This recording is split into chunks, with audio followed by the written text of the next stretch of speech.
Hello and welcome to the trade setup. In this video we are looking at CoreWeave. I wanted to provide a quick update, and here on this chart we have been tracking this wave 1 to the upside in an impulse paired with this wave 2 that followed in an ABC pattern. And yeah, we are looking to see when can we expect this wave 2 to actually end. And in the previous video, I actually provided you this resistance zone, pointing out to the fact that so far we have only 3 waves to the downside, and we are looking for a wave C overall, and that I would expect another 4th and a 5th to complete this pattern. And yeah, I don't know where exactly we were. The 4th wave was not yet complete at the time. I know it pushed a little higher before we actually started this downturn. But yeah, it seems to play out nicely so far. Now, there is one aspect that I'm not as much a fan of, and it's the weakness that was present in this wave 4. I would have liked to see some more strength to the upside, or to see it last a little bit longer. I would have liked to see a divergence, at least on the 30-minute time frame here, and we don't even get it on the 15-minute time frame.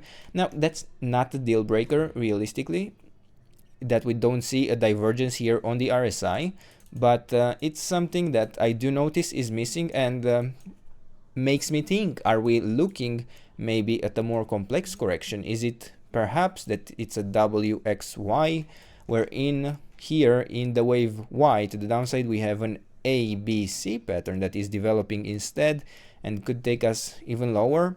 Well, maybe, but to be honest, this movement to the downside looks quite near complete.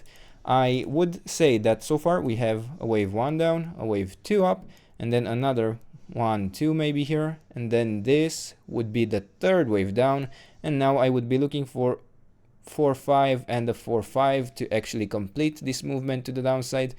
And if we go here, even on the micro time frame here on the 5-minute chart, I could say the same thing.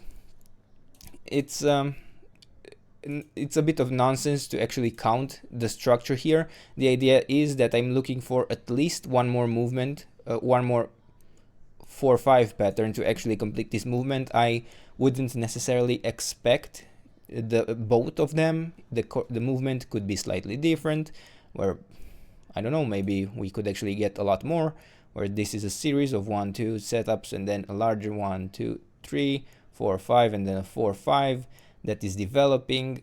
Doesn't matter too much, that is the point.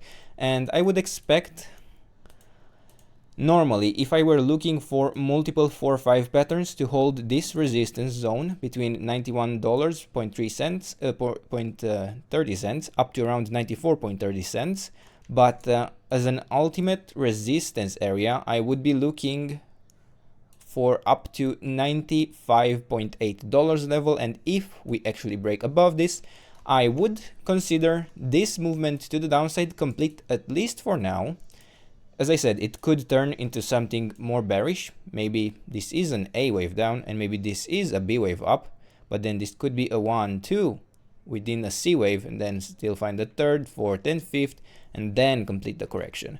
Now, keep in mind, we are in the long time frame support zone. So in the longer time frame, and this is not even a very long time frame, it's like what, from April rally to June, so 2 months, and then another 2 months of correction. It's not a very long time frame here, but we have a larger support zone that we are following, that we have been focusing on, and the correction suggests that we have our ABC that could be complete.